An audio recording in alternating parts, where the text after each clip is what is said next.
Antes, deixa eu aproveitar a presença do Jamil. O Jamil trouxe outra reportagem na coluna dele hoje, um outro assunto, antes da gente voltar a falar sobre a viagem do presidente Lula, que é o seguinte: 5% das cidades de Santos, São Paulo e Rio de Janeiro estarão imersos até meados do século, tomadas pela elevação do nível do mar. É para preocupar, Jamil? Muitíssimo. E aí não é mais uma questão apenas daqueles cenários que eram desenhados no começo do século, colocando que isso que talvez fosse uma possibilidade. Não. O que os cientistas já apontam é que essa elevação ela já é uma realidade e que já dá para prever o quantos centímetros essa elevação vai acontecer até 2050 e depois até 2100. Claro, entre 2050 e 2100, muito vai depender de como nós vamos fazer essa transição energética, essa transição climática nos próximos 70 anos. Agora, o que os números mostram, e são números de uma agência da ONU junto com cientistas, apontam que algumas cidades estão mais vulneráveis do que outras. E duas dessas cidades apontadas nesse informe global estão no Brasil, Santos e Rio de Janeiro. Algumas projeções ali deles apontando que no Rio de Janeiro a elevação do nível do mar seria de 20 centímetros até 2050 e depois, se eu não me engano, de 48 centímetros até o final do século. Parece pouco, mas é uma enormidade.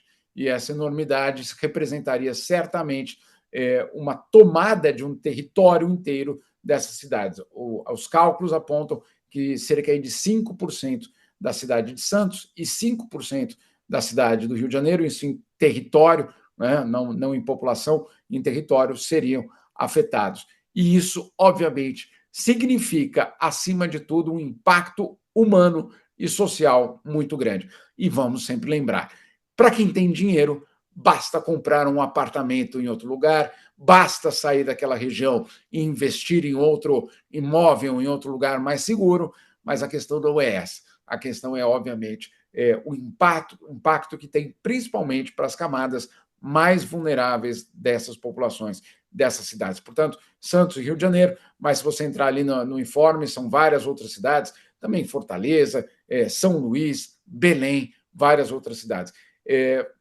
Isso, obviamente, está sendo publicado às vésperas da COP, como um alerta muito claro de que isso não está acontecendo apenas como um cenário futuro catastrófico. Não, isso tudo já é a realidade, ela só ganha um impulso muito grande. Nos próximos dias, vocês vão ver vários informes da ONU sendo publicados, todos, eu pelo menos já tive algum acesso a alguns deles, todos apontando na mesma direção.